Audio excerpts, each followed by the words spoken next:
In this video, I will be covering the grading criteria for your discussion board initial posts. Remember, for the discussion boards, the initial post and the responses are graded separately, each worth 20% of your grade. So the rubric here is actually only covering your initial post, which is worth 20% of your grade, and each rubric, each initial post, is worth 100 points. So the first line here covers the initial post due date. As you can see, this line here is worth a total of 30 points. So if you turn it in on time, you receive the full 30 points.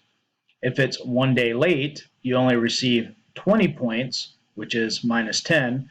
If it's 2 days late, you only receive 10 points, which is minus 20. And then if it's 3 or more days late, you receive 0 points for this line, which is a total of 30 points off your grade. So keep in mind that if the initial post is late and you have answered the topic perfectly, and if it's over 3 days late, the highest points you can receive on this assignment is a 70. The second line here is the comprehension of the content. This is graded on a scale from 0 to 20 points. What I'm looking for here is that you display an understanding of the topic by using correct terminology, specific examples, and discussing key concepts that are relevant to the assignment. The information that you provide is accurate, and that you elaborate and provide examples. Now, for this class, a lot of the topics are going to incorporate two types of questions. You're going to have a matter-of-fact question, and then you're going to have a follow-up question that's more opinionated based. Now, both types of questions do require you to back that up with substantiating reliable resources, and I'll talk about that momentarily.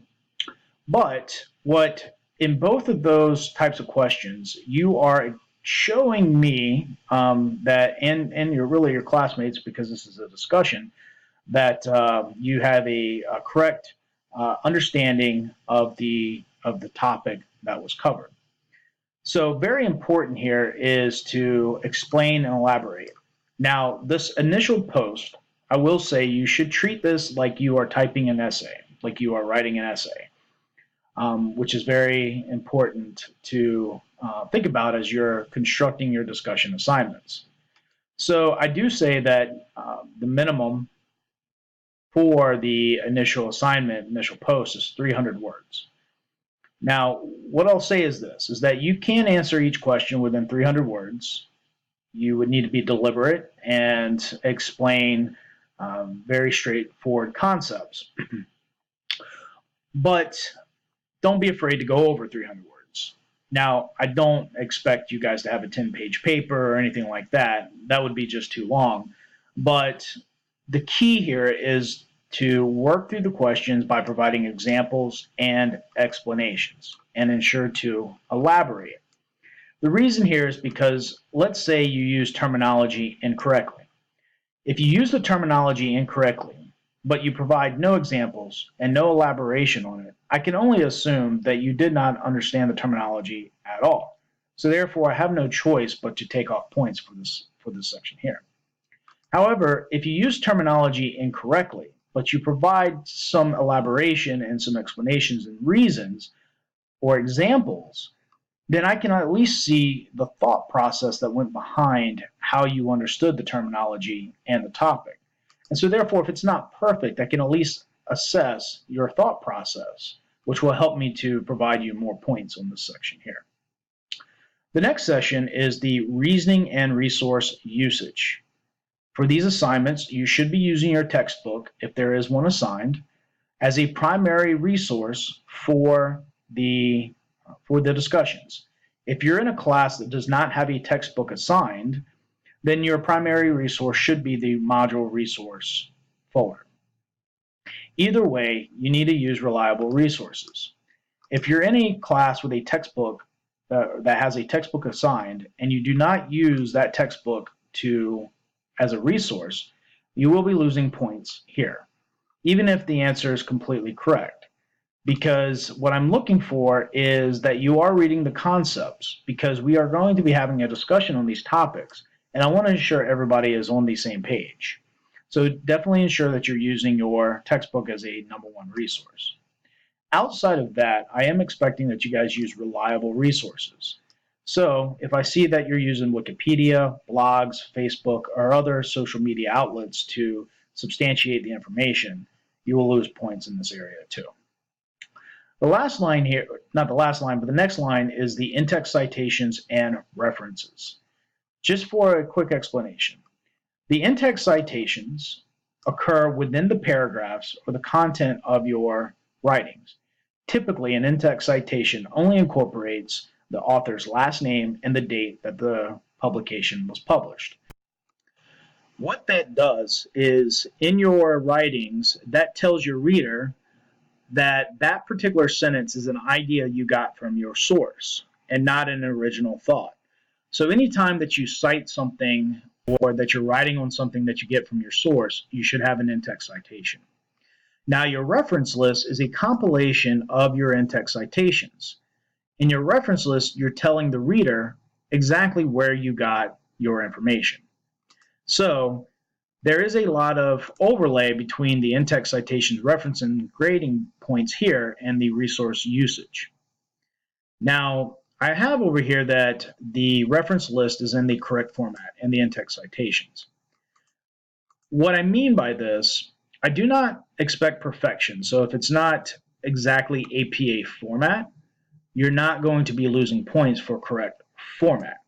What I am looking for in the correct format specifically is that within your reference list, whatever information you provide, I can copy and paste that information into a URL, or I can look it up with the author's information and the name of the source and actually find that source.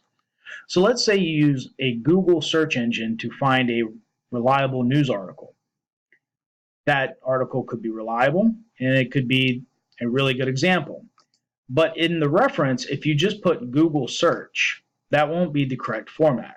I would need the author's name, the name of the publication, and at least a website link that I can go to find that resource.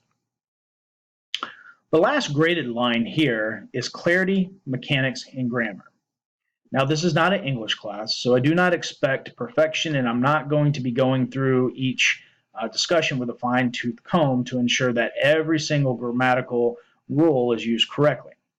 However, basic rules should be applied. Like I stated, you should be treating this assignment like an essay. So, if you're not clear or you have substantial grammatical errors such as misspelled words, misusage of words,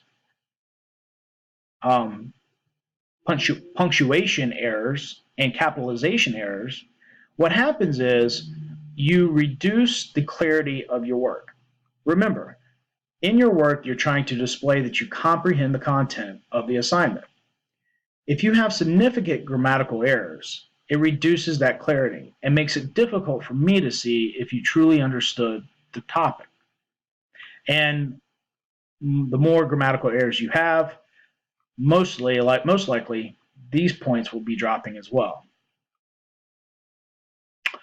So the last line here is not necessarily graded, but it is a zero-sum line.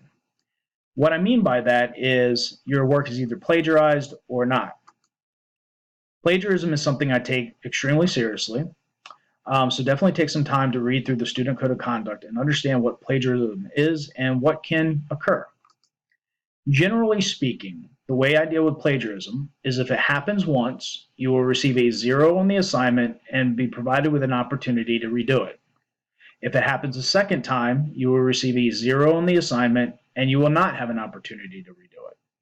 If it happens a third time, you will end up failing the course. Now, again, I look at this as a learning process, and it is very easy for me to tell when there's a genuine effort to summarize and paraphrase the information that you're providing.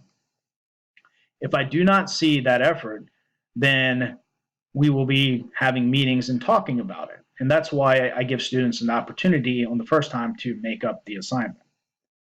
I do run these assignments through SafeAssign, and I can do searches for keywords and phrases. But the key is just make a genuine effort to summarize and paraphrase the information provided. So this video covered the discussion board initial post grading criteria.